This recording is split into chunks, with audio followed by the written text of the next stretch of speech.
It's June 6th, 1844, and another remarkable event is about to be uncovered by Arion, Rebecca, and Olly, the Retrospectors.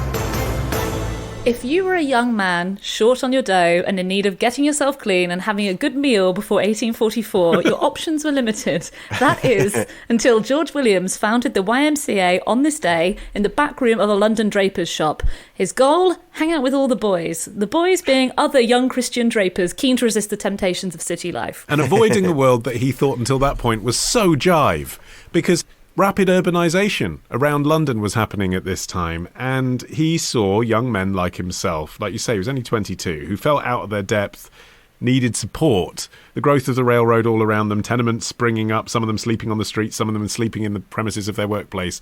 And he thought, I want to create basically a sort of club where they can hang out with all the boys, albeit primarily for the purpose of Bible study. Well, as a young man, he'd actually described himself as a careless, thoughtless, godless, swearing young fellow, direct quote. But obviously he was on a bit of an evangelical mission by the time he got to London, because part of the motivation for what he was doing here was trying to find other places for young men to hang out in major cities that weren't just, say, taverns or brothels. The fact that he even saw those as the two kind of competing interests tells you something about how far he had perhaps not yet strayed from his younger self. But in any case, he came up with this idea and got together with this bunch of drapers to sort of do what was an equivalent of Bible study, but with a bit more of this same thing that Rebecca's talked about in the past, muscular Christianity layered on top.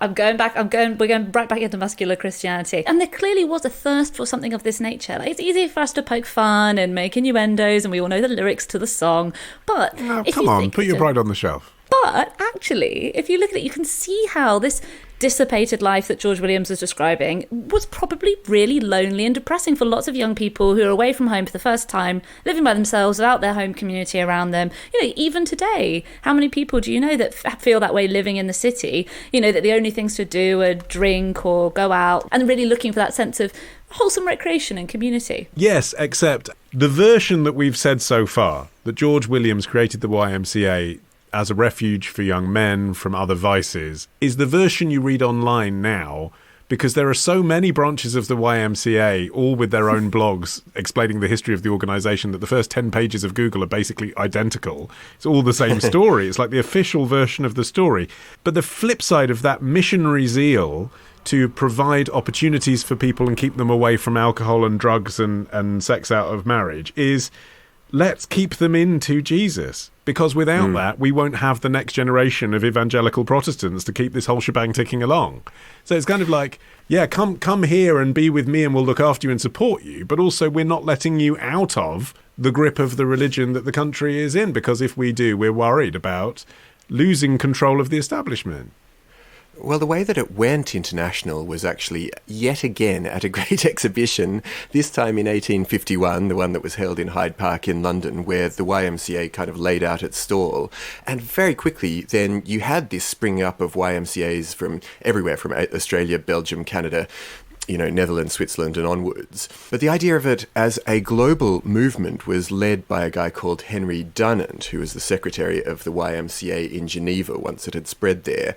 And he later went on to found the International Committee of the Red Cross and was the first winner of the Nobel Peace Prize. Yeah, and it really took off quickly. Within a few years, the Earl of Shaftesbury was the YMCA's first president. Going from the back room of a draper's shop, that's an incredible rise. But it was helped by a couple of different things. One being that, obviously, kind of like we touched on in the Hershey Park episode, is that it had an obvious appeal to wealthy benefactors who might want to sponsor it, turning out a sober, industrious workforce for them. But also, as you mentioned, Arion, muscular Christianity again. We've talked about it before, but it's basically the Yorkification of Christianity. The colonies need manly men to staff them. There's nothing weird about being a Christian. It's not girly. And so that muscular Christianity movement sort of saved it from being, you can see how something like the YMCA might initially have been seen as being a bit of a sissy option if all the other young men are out drinking and gambling and shagging. thing. But luckily it comes along at the same time as this kind of butch take on Christianity. You can imagine the main draw for a lot of people in the early days, and actually throughout the YMCA's life, being the athletic contests and the gyms and the indoor swimming pools and so on. And through that, you kind of get this form of Christianity being delivered to you. But secondarily, that a lot of people must have come along because actually it is a nice place to hang out. I know we keep coming back to the song, but if you want to go meet your friends, you can go down to the YMCA and play some games, and then also you might have a bit of Jesus thrown at you. Well, yes, although what we're referring to really are the American connotations of the YMCA. And actually, I'll admit, I didn't know it was a British thing because it's so associated in my mind with American men and cruising and disco, I'm sure we'll get to that I hadn't considered it would have been a British innovation of the Victorian era. But the Americans, as with the stock exchange when we were talking about that, they sort of take the English thing and then they make it more fun.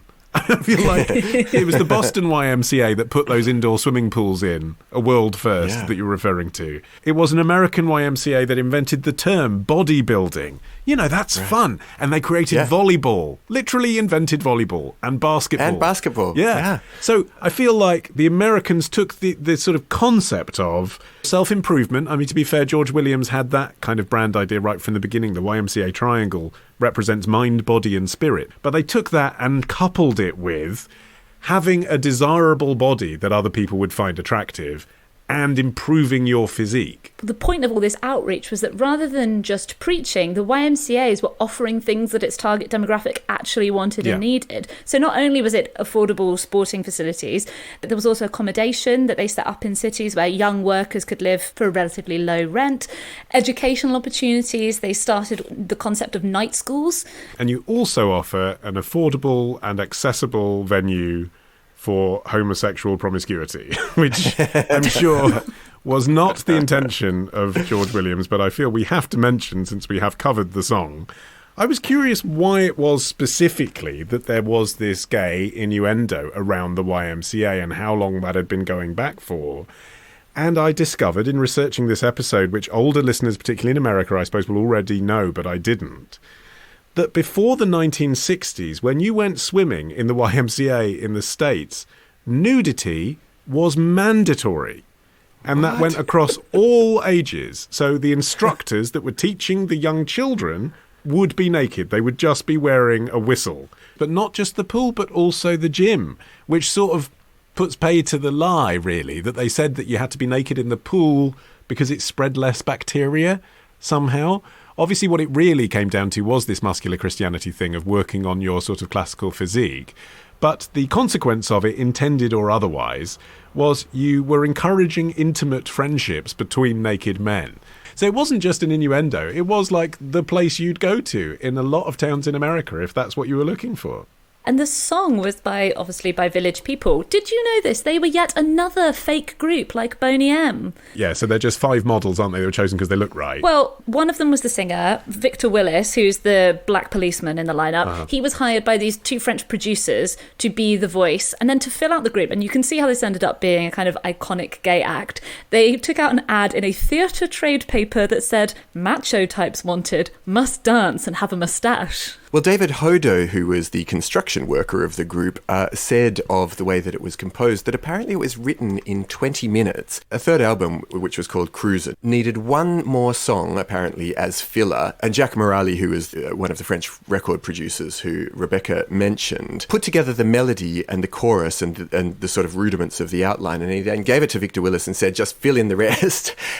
And David Hodo said, I was skeptical about it, but then when I heard it, I knew we had something special because it sounded like a commercial, and everybody likes commercials. Well, yeah, and it went on to be astonishingly popular. It's just irresistible, though, isn't it? And it's less irritating, actually, than like Come On Eileen or Celebration, isn't it? But it's got the similar earworm quality of once you hear the opening bars, you're like, okay, I know how the next 3.5 minutes is going.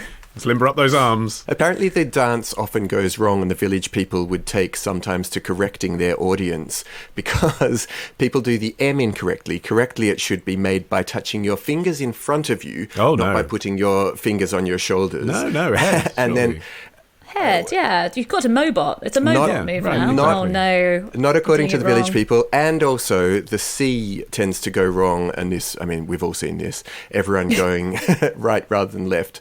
God damn it. I've been messing up 50% of a 4-letter dance.